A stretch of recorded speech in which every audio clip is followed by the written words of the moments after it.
आज आपके बीच बहुत ही महबूब, मिलनसार, लगनशील और आपके हकों की रक्षा करने वाले हमारे बहुत ही क्रांति के योद्धा और हसमुख प्रवृत्ति के क्रोधा हमारे बहुत ही अजीज मुख्यमंत्री श्री नायब सिंह सैनी आपके बीच में एक बार तालियों के साथ स्वागत कर रहे हैं।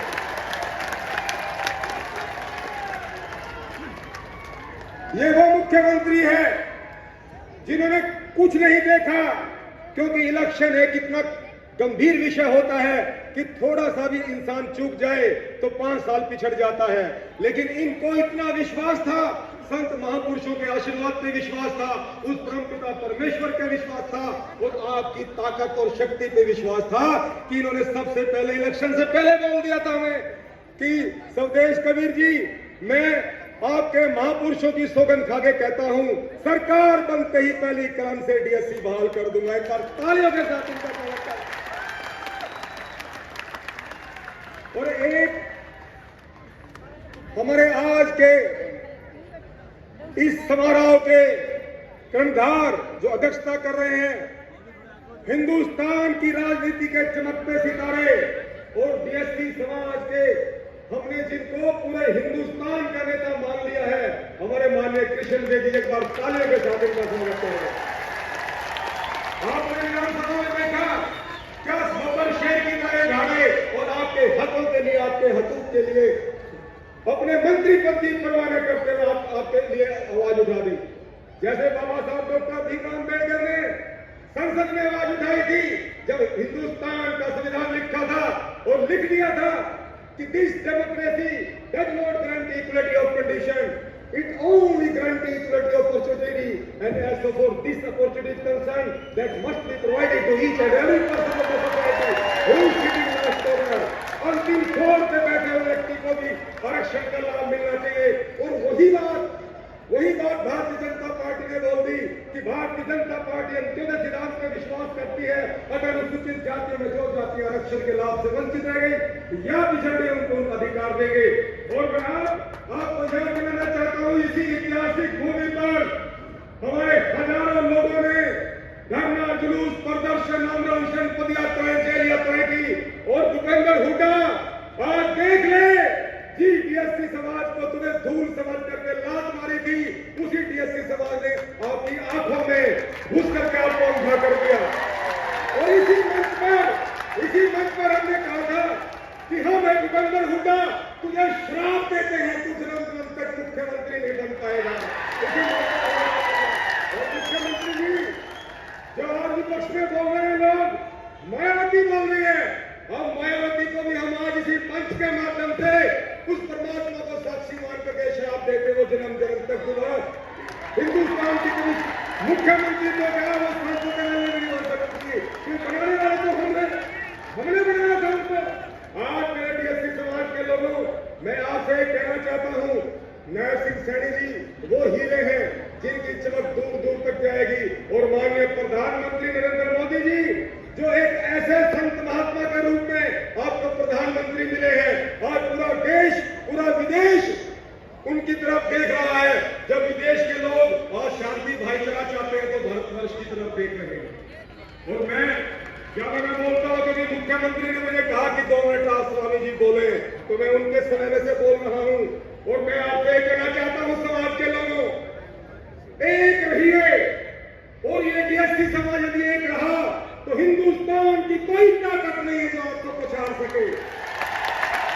और आज इसी मंच के माध्यम से ऐलान करते हैं मुख्यमंत्री जी, आज से हम भारतीय जनता पार्टी के हो गए और जब तक प्राण रहेंगे शरीर में भारतीय जनता पार्टी के रहेंगे और ये पूरा डीएससी समाज भारतीय जनता पार्टी का रहेगा। एक बार खड़े होकर के आश्वासन दें मुख्यमंत्री को कि हम आपके होंगे मुख्यमंत्री। आज के बारे में कौन आपके हो गए, तब ये सब पूरा इस इंसान ने हमारे लिए वो काम कर दिया है जो युगों तक को नहीं कर पाएगा। और 2 शब्द बोल करके आपका स्थान ग्रहण करूंगा।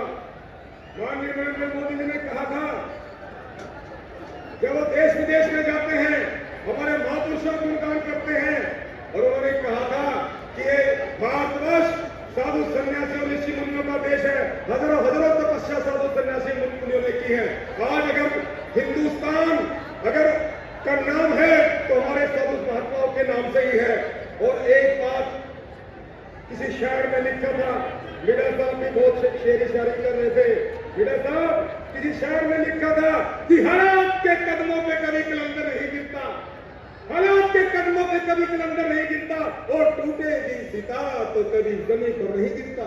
और गिरते हैं बड़े शौक से समंदर में दरिया, लेकिन समंदर कभी जा करके दरिया में नहीं गिरता। आप समंदर हैं, आप समंदर आदिवासी समाज के लोग अपनी ताकत को पहचान लिया, आपने अपनी हिम्मत को, अपने जोश और जुनून को पहचान लिया। आपकी ऐसे ही जय जयकारे हो, हिंदुस्तान के इतिहास में आपका नाम आज से छोटे अक्षरों में लिखा जाएगा। क्यों? क्योंकि आज आपने सही मायनों में वोट डालने का संकल्प कर लिया, सीख गए आप लोग वोट डालने के लिए। आज आपके सामने आपका एकमात्र नेता है, वो नेता है श्री नायब सिंह सैनी जी। इनके नेतृत्व में एक बार मेरे साथ नारा लगा दो, भारत माता की, भारत माता की।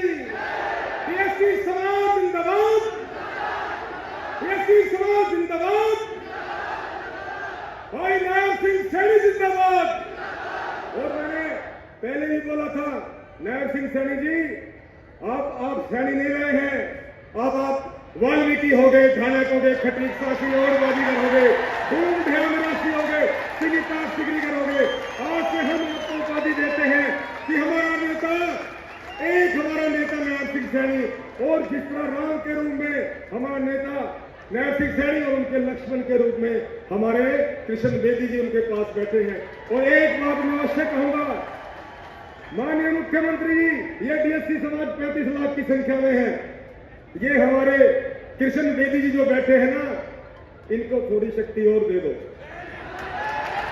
आपके पास बहुत सारा डिपार्टमेंट है, बहुत सारा डिपार्टमेंट आपके पास, एक डिपार्टमेंट और दे दो, क्योंकि इतनी बड़ी संख्या को इन्होंने संभालना है।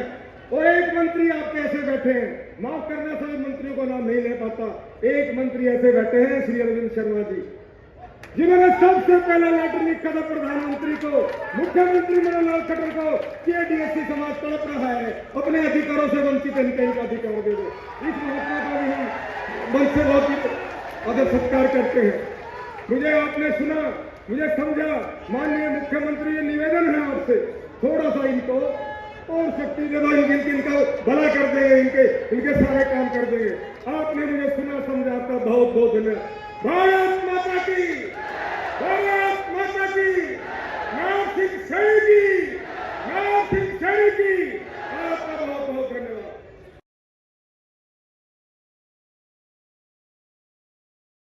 अभी बिरजू ठीक है।